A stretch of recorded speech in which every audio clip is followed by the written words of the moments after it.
Hello सांग माने नमस्ते जय जगन्नाथ। आंब सीजन आसिला माने प्रथमे समस्त को मन पड़े से आंब खटा ताहा भी पुणी भोजी स्टाइल। तो सेतिपाई मु आज आपण मानक पई भोजी स्टाइल आंब खटा रेसिपी नहीं कि आसीची। आपण थरे मो स्टाइल रे एई भली आंब खटा जदि बनै कि खाइबे ताहाले आउ भोजी आंब खटा को मने पकेबेनी। आपण घरे ही भोजी स्टाइल पूरा सेम टू सेम आंब खटा आपण घरे बनै पारिबे। ताहले चलंतु भिडियोटी स्टार्ट करिबा। प्रथमे तो भिडियोटी शेष जाए देखिबा पई अनुरोध रहिला। आ चैनल रे जदि नुआ अछंती ताहले सब्सक्राइब तो निश्चित करिवे। नमस्कार, मु स्मृति आपण मन को स्वागत करूची आ ओडिया रेसिपी चैनल को। एइठी मु दुईटी कलम्बी आंब नेइची। आपण चाहिले जो भी कंचा आंब नै परिबे। टिके बड़ा आंब नेबे ता फଳରେ कि भोजी भलिया टेस्ट आपनको जेमती मिलिबो। एइठी मु आंब को भल से धोई देली आ गोटे कपड़ा रे ताको पोछि दउची, जा फଳରେ कि हमर आंब खटाटा अधिक दिन जेमती रही परिबो। एइठी मु आंबर चोपा काडुनी। चोपा थाई कि मु एमिति भाबे बड़ बड़ क्यूब आकार रे आंब गुडा को सब काटी देइची। आपण चाहिले छोट छोट करि परिबे, मात्र एई भलिया जो टांकु नथिबा आंबु नेबे।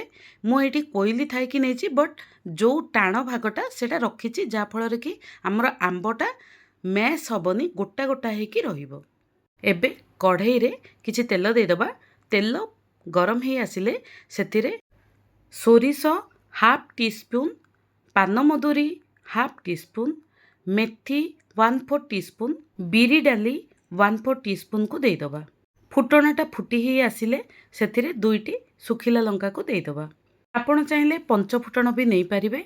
एबे 2 पिंच हिंगु दे दबा बास्ना पाई। तापरे गैस रो फ्लेम स्लो करिकी आमे 1 इंच अदा को छेचिकी दे दबा। एइठी मु बिना प्याज रसुण बनौची। आपण चाहिले उपवास व्रत रे मंदे खाई पारिबे। एबे आमे आउ टिके बास्ना पाई भृसंग पत्र दे देबा। भृसंग पत्र आपण मिस जमारु भी करिवेनी।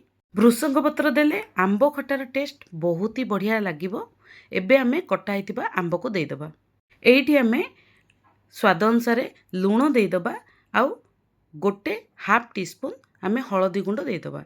एई सब को भल से मिसई की आमे 2 रु 3 मिनिट आंब को भाजीबा पई टिके छाडी दबा। आंबर जो पानी अछि ताहा टिके बाहरी जिवो, आउ पानीटा सुखी भी जिवो। तापरे आमे गुड़ दबा। एइठी देखि पारथिबे आंबर पानी टिके बाहरी की ता सुखी आसलानी। आमर 20% आंब भी सिझी गलानी। एबे आमे गुड़ दे दबा। गुड़ आपण आपणकर मिठा हिसाब रे कम अधिक करि परिबे। जदि आंबटा अधिक खट्टा अछि ताहाले अधिक गुड़ लागिबो। सेति पई मु एठी कलम्बी आंब नैची। कलम्बी आंब बहुत कम खट्टा थाए, सेति पई गुड़ भी हमकु कम लागिबो। आपण चाहिले चीनी भी नै पारिबे, बट गुड़टा देह पई भलो। गुड़टा आमे पकेइकी 2 मिनिट कवर करी छाड़ी नबा, जा फଳରେ कि गुड़टा हमर मेल्ट हे जिवो। ताहा साथिरे हमर आंबटा मध्ये 50% सिझी जिवो। तापरे गुड़टा मेल्ट हे गेला परे आमे सेथिरे लंका गुंड को दे दबा, जा फଳରେ कि हमर आंब खटार कलर आ टेक्सचर बहुत ही सुंदर देखा जिवो। या फଳରେ आपण पूरा भोजी स्टाइल फील भी करि परिबे, देखिबा को भी सेम टू सेम देखा जिवो। एइटी देखंतु हमर कलर पूरा आसी जाइछि। एबे आमे आवश्यक अनुसार पानी को दे दबा। आपण जदि पतला चाहू नांती ताले 1 कप पानी देबे। मु एठी टिके पतला रखिछि, टिके जूसी जूसी रखिछि, सेति पई मु एठी 2 बाउल को पानी देइछि। एठी आमे पानीटा फुटी ही आसिला परे भोजी रे जेमिति गाढ़ा गाढ़ा टिके थाए आंब खटाटा, ताहा पई आमे एठी 1 स्पून कॉर्नफ्लोर रे किछि पानी देकी गोळेकी से पानीटा को दे दबा, जा फଳରେ कि हमर जो जूसटा पूरा गाढ़ा हे जिवो। एठी देखंतु टिके फुटी आसिले आपण देखि परिबे पूरा गाढ़ा हे जाइछि। शेषरे आमे सेतिरे भजा हेतिबा जीरा गुंड 1 स्पून दे दबा। जीरा गुंडटा को मिस करिवेनी, पूरा बहुत बढ़िया फ्लेवर आसीबो आंब खटारे।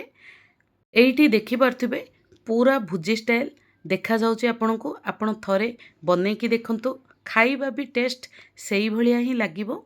आशा करछि भिडियोटी आपनको निश्चित भल लागिबो। जदि भिडियोटी भल लागे ताहले लाइक शेयर कमेंट करिवे।